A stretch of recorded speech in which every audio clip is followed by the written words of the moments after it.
Has stepping in to your sovereignty and your divinity been difficult?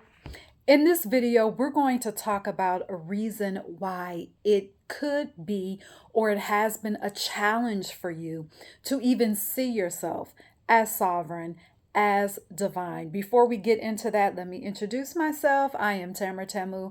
This is the Unleashed Alchemy YouTube channel, where on this channel we talk about bringing the unseen into the seen. We talk about moving from religious programming or programming otherwise to experiencing spiritual ecstasy. That is what this channel is about.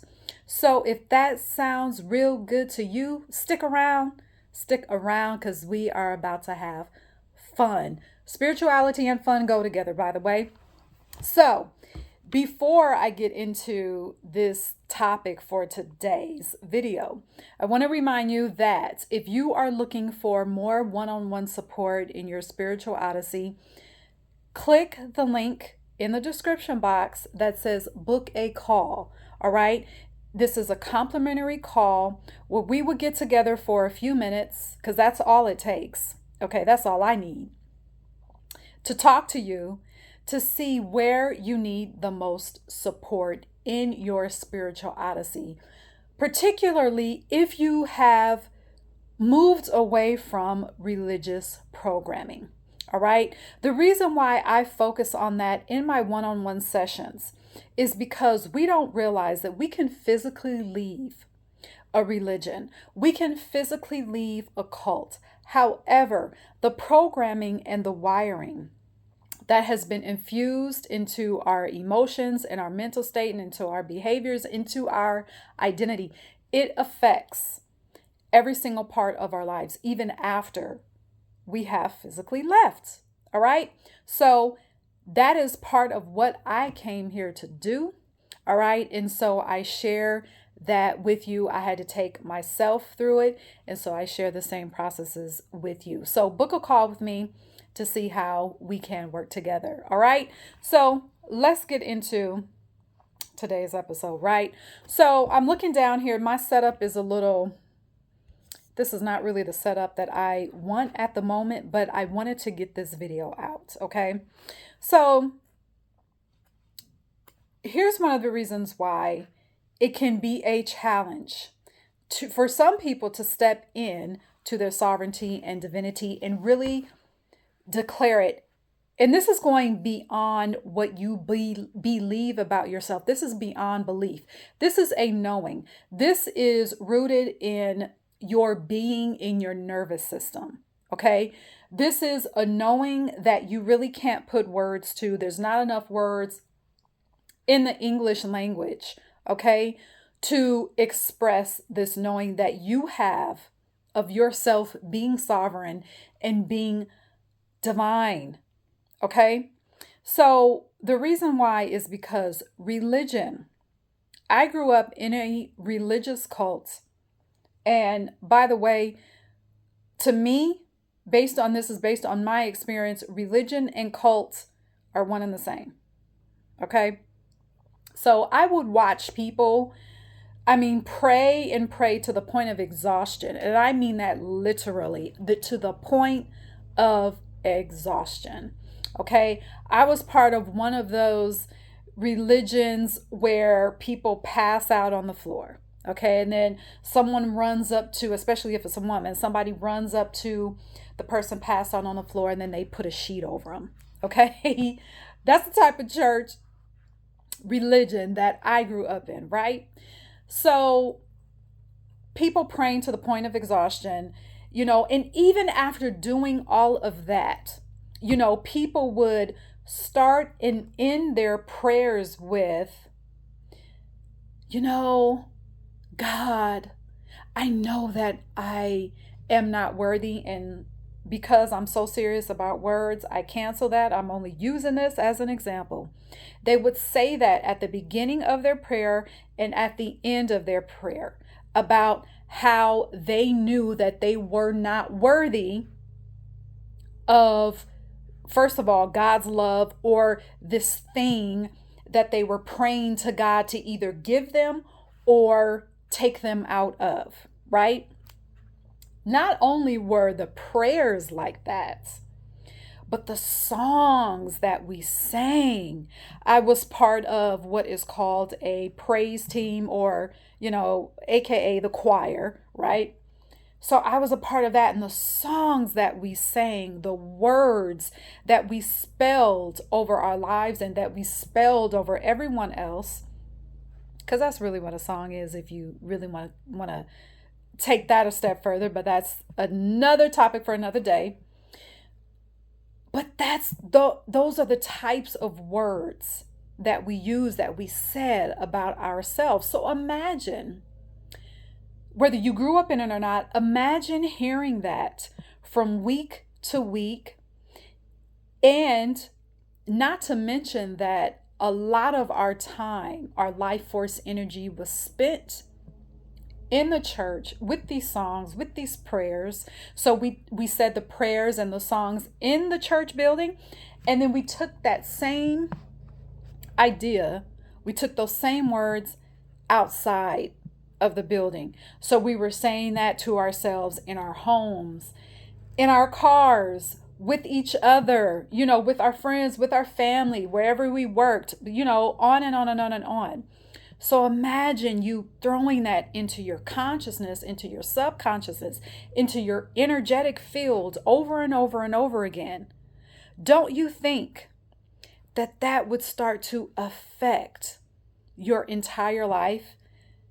Don't you think that that would affect and start to show up as manifestation in many different forms? Okay? So none of those prayers, none of those words, none of those songs, when you tell yourself you're not worthy and then you proceed to beg for the thing that you want, none of that lends itself to higher consciousness. So, like I said, we were spelling ourselves to continue to search for outside validation.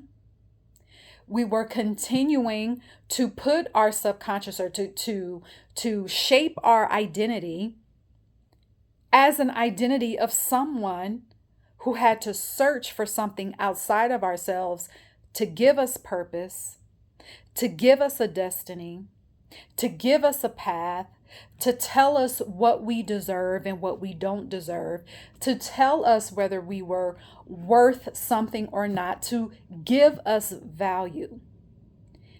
That plays out over and over and over again if that thread is not pulled. All right? So yes, you can leave a religion.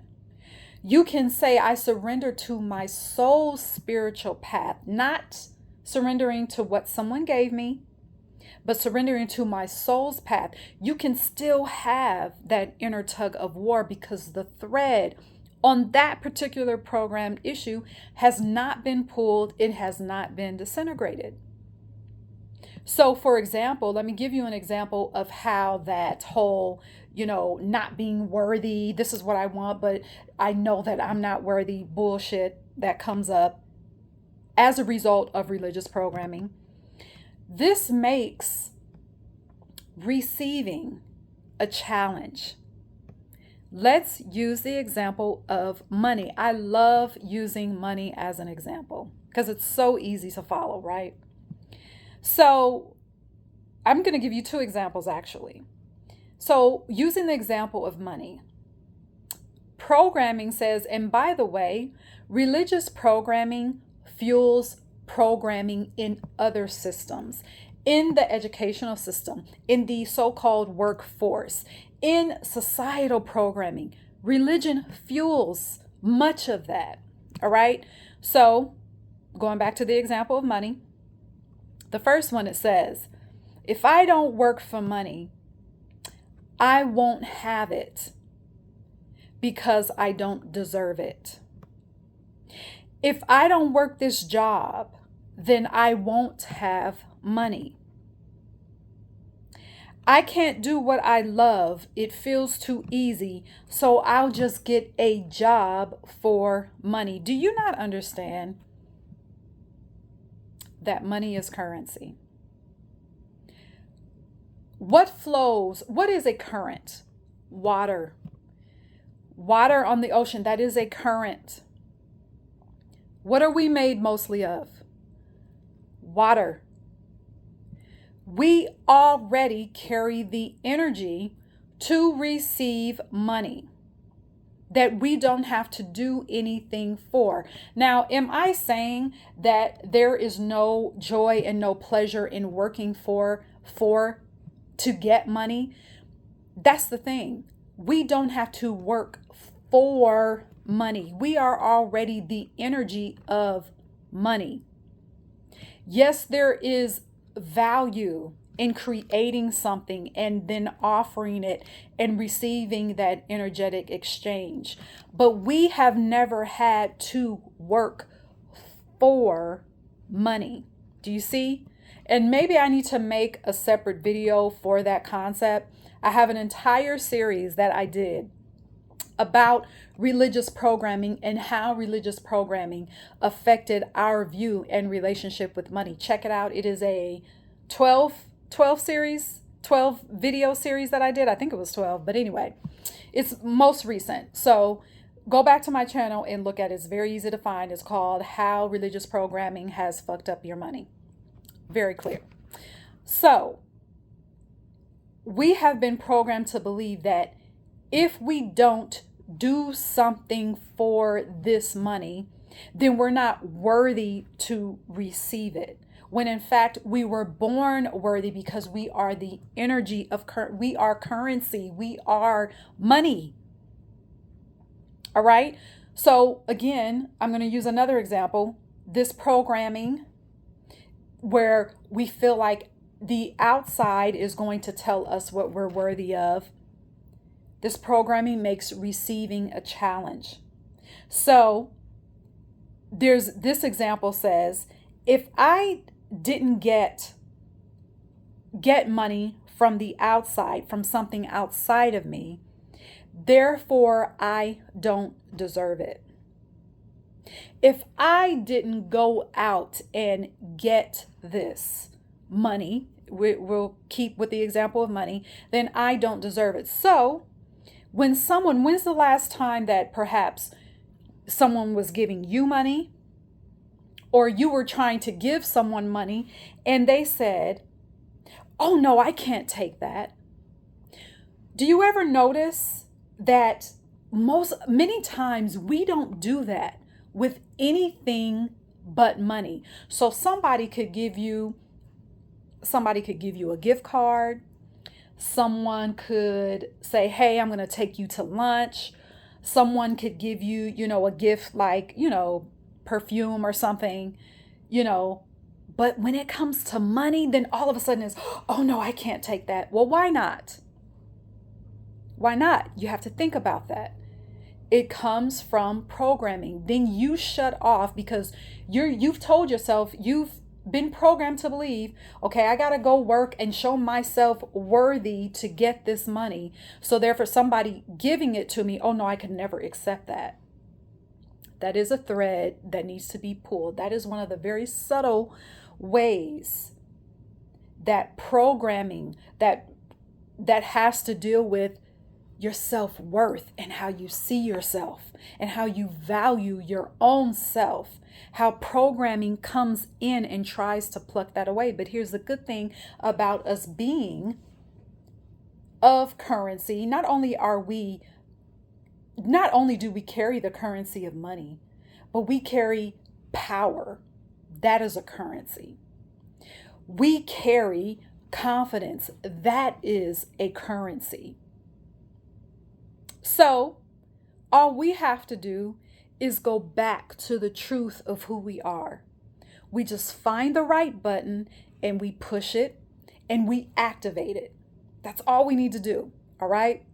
So now this last point that I'm going to make may shake some of you. That's fine. This is where your ego is necessary. When it comes to you stepping into your sovereignty, when it comes to you stepping into your divinity, this is where the ego is necessary, because you have have now stepped into your sovereignty and into your divinity as being someone who is worthy of all you desire, not because you did something, but because you breathe. This is where you tell the ego, now ego, we've done the whole programmed identity. We've done that. That was the old operating system. Now, ego, you are here to serve my identity of a sovereign being, of a sovereign, cosmic, divine source that I am. That is not outside of me. It is me. Ego, you are to serve that. So, enough. We don't need for you to be humble. We don't need for you to be humble in your opinion, because I really feel a certain kind of way. This is a side note. I feel a certain kind of way when people say, oh, in my humble opinion. No, why does your opinion need to be humble? No, if you have an opinion, you have an opinion. So we don't need for you to be humble. We don't need for your opinion to be humble. We need for you to stand in your sovereignty. Why? Because you were put here for this time. Regardless of what you see going on in the world. Think about that. Why are you here witnessing all of this? Because you carry currency of power within you. The power of love, power of money, which is a good thing. I know when we mix power and money together, people get, shifty. Rightfully so, because we've seen people with a lot of money and they get in power and they don't use it correctly. All right. But that is not the case for you, because now you're viewing yourself through the lens of love, through the lens of a spiritual being who was put here to bring heaven on earth. Period. So you no longer have to struggle with being in your divinity. It's no longer a challenge for you to stand in your divinity. After watching this entire video, if you are still here, you have just been propelled into your sovereignty, into your divinity. The struggle for you is now over. That is not your struggle anymore. You have been set free from that. Okay? So that is the message that I wanted to bring to you today. All right. And again, remember, if you want more one-on-one support with me, book a call. Okay. And I do have some complimentary things as well in that you can have access to that are other spiritual resources for you. Also the Magic School, which is always open. All right. The links for those additional resources are in the description box of this video. All right. Until next time, my fellow sovereign divine being, divine cosmic being. Okay, it's time for you to shine. It is time for you to shine and beam. All right, until next time, cheers.